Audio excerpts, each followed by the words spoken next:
How's it going, everybody? Welcome back to another video. And of course, I have to apologize again because my upload schedule is wavering, I guess you could say, and that's got to do with like school starting back up, college and all that BS, stuff like that. So my bad. We'll get back into the swing of things soon. But it is a new anime season, and with that comes a whole lot of new animes. And being, a top quality anime connoisseur myself, I am deciding that I'm going to rate all of these shows that I've watched.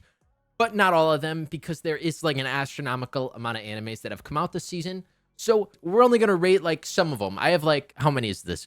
1, 2, 3, 4, 5, 6. I have like 6 or 7 right now. So we'll rate those and I'll talk about them and what to expect if you don't know about them and you want to watch them. And I'll tell you my thoughts on them.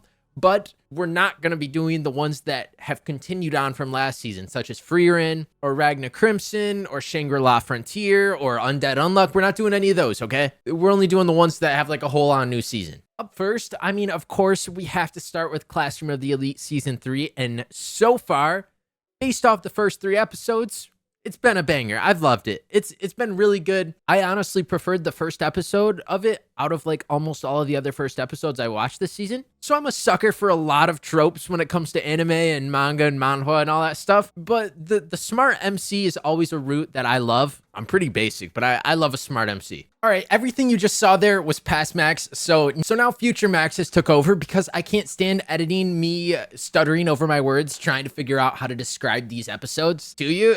So here we are now. I despise editing. So if you're into editing it and you want to edit some videos, I will slide you like $5 a video until I start making money. So hit me up. Now up first, as I was saying, Classroom of the Elite Season 3 has started, and it is just like the rest of the Classroom of the Elite seasons. It is pretty much no different so far, except this is a bit more ruthless. The characters are genuinely like trying to get others expelled now, so it's kind of going into a deeper twist of like there actually being like consequences for the actions, even though you can buy your way out of being expelled. It's so far looking like a very, very good season. I rate it right now with a solid 9 out of 10. And I highly recommend you watch it. Now, we have one that I wasn't going to talk about, The Undead Unwanted Adventurer. It is about our main character, Rent, who sees a dragon, gets killed by the dragon, and turns into an undead. And it is actually very good.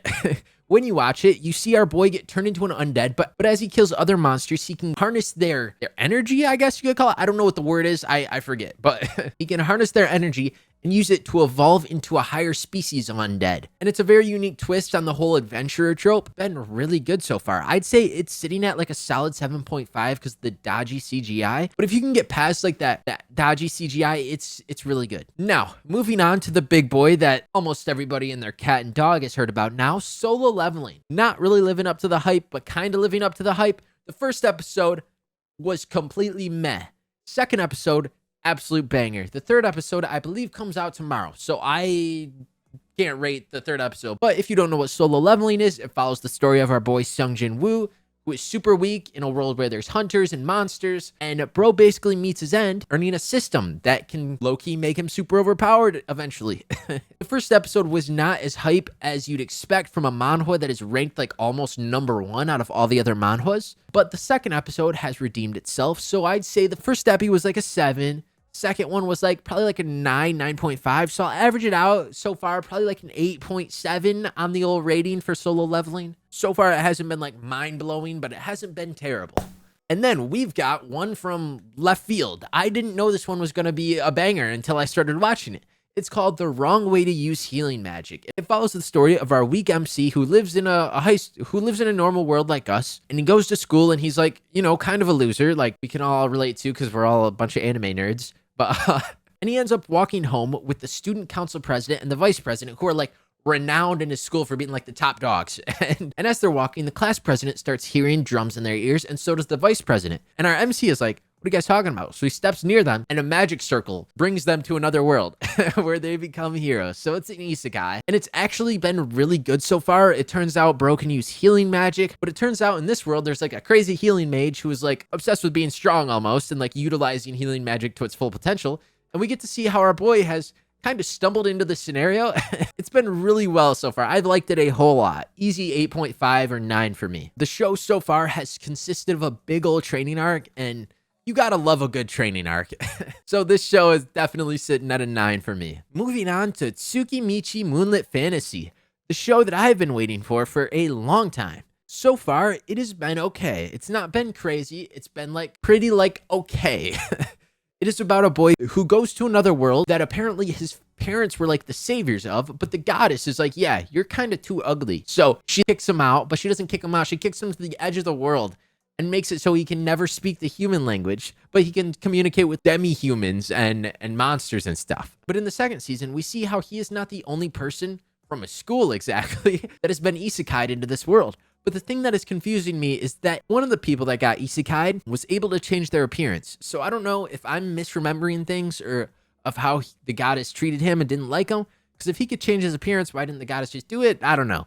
It could just be me like completely forgetting how the story went, but oh well. So far, it's sitting at like a solid 7.5 on my rating. It hasn't been like otherworldly, but it hasn't been bad. It's been like a nice, a consistent like 7.5 the whole season. I'd say give this one a couple more weeks. It needs some time to marinate, okay? Now, up next, we have one that was a complete and utter disappointment for me. As I just stated a few minutes ago, I am a sucker for a whole lot of tropes. And this trope, the adventurer trope, I'm always a sucker for an adventurer trope. I love a good one. I love a great adventurer trope, but this one takes like all of my hopes of an adventurer trope and just balls them up and just like, I don't know, just does some weird things to them because this is a weird show. The Strongest Tanks Labyrinth Raid, a tank with a rare 9,999 resistance skill got kicked from the hero's party. Weird, bro. It is not that good. Maybe I am being too harsh on it. So in this first episode, you go in and like the first thing you hear from the MC is him like being in love with his sister. It's like a whole sister con. And you're like, okay, let's give this a little bit more of a try. It turns out the show's a lolicon. Like the whole show's like about lollies, basically. Like bro's sister is a lolly, and then they meet up with this girl in the first episode who's gonna be like probably like his wingman the whole time, and she's a lolly. And it's like we've got two weird tropes that get stuffed right in your face, like right off rip. So it's like kind of meh. I mean, for me, I thought the story itself was kind of sucky. But if you like sister con, lolicon tanks, this is for you, I guess. But for me, I'd say it's a solid like 2 out of 10. I haven't liked it so far. It's been really, really below mid. Travel at your own risk, especially when it comes to this next show. I don't think you're ready. Have you ever wanted to watch a Powerpuff Girls show, almost Powerpuff Girls, where they have an enemy, but the enemy is like a sadist, like just straight BDSM? Well, that's what you'll find in Gushing Over Magical Girls.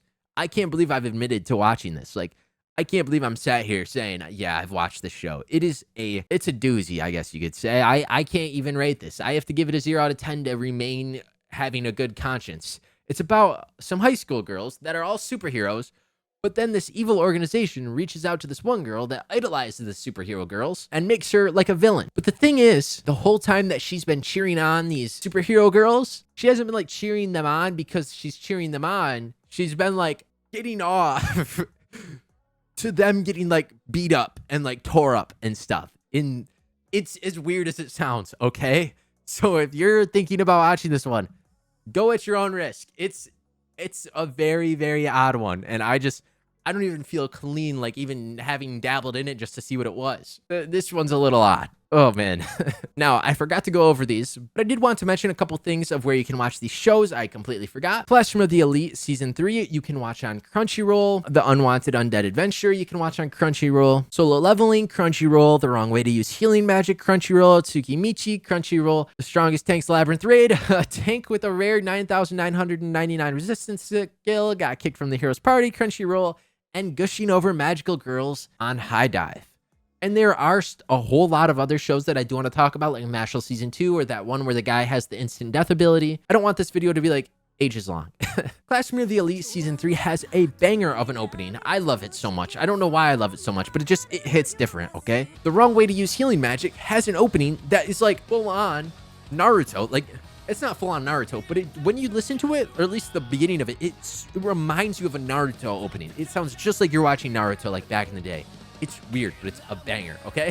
Thank you all so much for watching my takes on all these animes that have come out this season. I do highly recommend most of these. Some of them travel at your own risk. It's just the way she goes.